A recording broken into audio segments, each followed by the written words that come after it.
নমস্কার বন্ধুরা, welcome to WB sports studio. আশা করি তোমরা সবাই সুস্থ ও ভালো আছো। তো আজকের এই ভিডিওতে মোহনবাগান ইস্টবেঙ্গল রিলেটেড কিছু আপডেট দেওয়ার আছে, সেজন্য তোমাদের কাছে অনুরোধ ভিডিওটি শেষ পর্যন্ত দেখার। ও আমার চ্যানেলে প্রথমবার এসে থাকলে চ্যানেলটি অবশ্যই সাবস্ক্রাইব করে রাখবে, কেননা এখানে নিয়মিত ভারতীয় ফুটবলের সমস্ত রকম আপডেট দেওয়া হয় সবার আগে। সেজন্য তোমাদের কাছে অনুরোধ, চ্যানেলটি অবশ্যই সাবস্ক্রাইব করে রাখবে। চলো বেশি দেরি না করে ভিডিওটি শুরু করা যাক। তো প্রথমেই যে আপডেটটা দিয়ে শুরু করব হায়দ্রাবাদ এফসিকে নিয়ে। তো হায়দ্রাবাদ এফসি এই মুহূর্তে আরও এক নতুন বিদেশি ফুটবলারকে চূড়ান্ত করে নিল। তো সেই প্লেয়ারটি হচ্ছে স্টিফেন সাপিক 27 বছর বয়সী এই সার্বিয়ান ডিফেন্ডার, যার মার্কেট ভ্যালু 2 কোটি টাকা। একে কিন্তু চূড়ান্ত করে নিল হায়দ্রাবাদ এফসি, এবং আমরা খুব তাড়াতাড়ি হায়দ্রাবাদ এফসির জার্সি গায়ে একে কিন্তু খেলতে দেখব। তো হায়দ্রাবাদ এফসিকে নিয়ে এই আপডেটটি দেওয়ার ছিল। এরপরে যে আপডেটটা দিতে চলেছি ইস্টবেঙ্গল এফসিকে নিয়ে। তো ইস্টবেঙ্গলের এই মুহূর্তে দুই প্রধান বিদেশি ডিয়ামেন্টাকস এবং সাউল ক্রেসপো। ডিয়ামেন্টাকস কিন্তু তার হালকা চোট আছে, সেই কারণে তিনি কিন্তু ডিয়ামেন্টাকসের কিন্তু হালকা চোট রয়েছে, সেই কারণে তিনি কিন্তু আগের দিন কিন্তু অনুশীলন করেন, অর্থাৎ বুধবার কিন্তু অনুশীলন করেননি। এবং এর সাথে সাথে ইস্টবেঙ্গলের মিডফিল্ডার সাউল ক্রেসপো, তার কিন্তু শরীর অসুস্থ রয়েছে, হালকা জ্বর আছে। সেই সব জ্বরের ডেঙ্গু ম্যালেরিয়া পরীক্ষা করার পর তার কিন্তু এখনও পর্যন্ত তিনি কিন্তু পুরোপুরি সুস্থ হননি।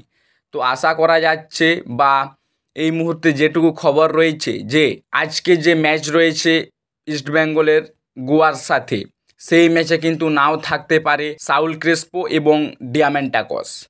তো এই মুহূর্তে ইস্টবেঙ্গলের জন্য খুবই খারাপ একটি খবর। এবং আর একটি ইস্টবেঙ্গলের একটি ভালো খবর, যে তাদের একজন ভরসাযোগ্য প্লেয়ার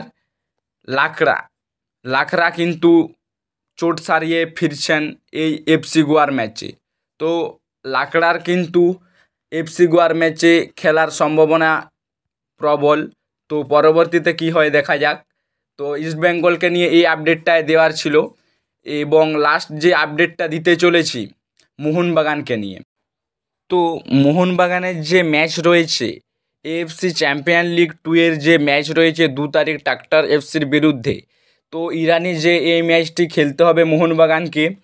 তো এই ম্যাচ নিয়ে যে সংশয়টি তৈরি হয়েছিল, যে বিদেশি ফুটবলাররা এবং বিদেশি কোচরা যেতে পারবে কি পারবে না, তো এই সমস্যা নিয়ে কিন্তু এই মুহূর্তে মোহনবাগানের এই সমস্যা সমাধান হয়েছে। মার্কাস কিন্তু তিনি জানিয়েছেন যে মোহনবাগানের বিদেশি ফুটবলার এবং বিদেশি কোচেদের ইরানে যাওয়া নিয়ে কোনো বাধা থাকছে না। তো ইরানে যাওয়ার জন্য একটি নিয়ম তাদের রয়েছে, যে তো বিদেশি ফুটবলারদের যাওয়া নিয়ে ইরানে কোনো বাধা থাকছে না। শুধুমাত্র ইরানে যাওয়ার জন্য ইরানের অনুমতি লাগবে। তো এই অনুমতি নিয়ে বিদেশি ফুটবলাররা যাবে কি যাবে না এ নিয়ে একটি প্রশ্নচিহ্ন থেকে যাচ্ছে। বিদেশে ফুটবলাররা যাবে কি যাবে না এ নিয়ে কোনো সিদ্ধান্ত এখনও পর্যন্ত হয়নি।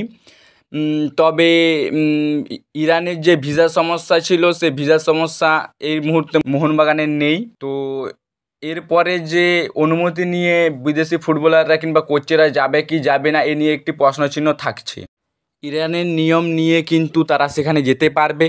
তো তাদের নিয়ম, ইরানের নিয়ম মেনে কিন্তু বিদেশি ফুটবলাররা যাবে কি যাবে না এই বিষয়ে একটি প্রশ্ন থাকছে। তো এই মুহূর্তে কিন্তু ইরানে যাওয়ার জন্য কোনো বাধা থাকছে না মোহনবাগান প্লেয়ারদের। তবে মোহনবাগান প্লেয়াররা, বিদেশি প্লেয়াররা যাবে কি যাবে না এখনও পর্যন্ত ঠিক খবর নেই। তো আমি কোনো আপডেট পেলে আমি তোমাদেরকে জানাবো, সেজন্য তোমাদের কাছে অনুরোধ চ্যানেলটি সাবস্ক্রাইব করে রাখবে। তো আজকের এই ভিডিওতে এই কিছু আপডেট তোমাদের সাথে শেয়ার করার ছিল। ভিডিওটি ভালো লাগলে অবশ্যই লাইক, শেয়ার, ও আমার চ্যানেলে প্রথমবার এসে থাকলে চ্যানেলটি অবশ্যই সাবস্ক্রাইব করে রাখবে, কেননা এই চ্যানেলে ভারতীয় ফুটবলের সমস্ত রকম আপডেট সবার আগে দেওয়া হয়। সেজন্য তোমাদের কাছে অনুরোধ, চ্যানেলটি অবশ্যই সাবস্ক্রাইব করে রাখবে। চলো দেখা হবে নেক্সট ভিডিওতে। ধন্যবাদ।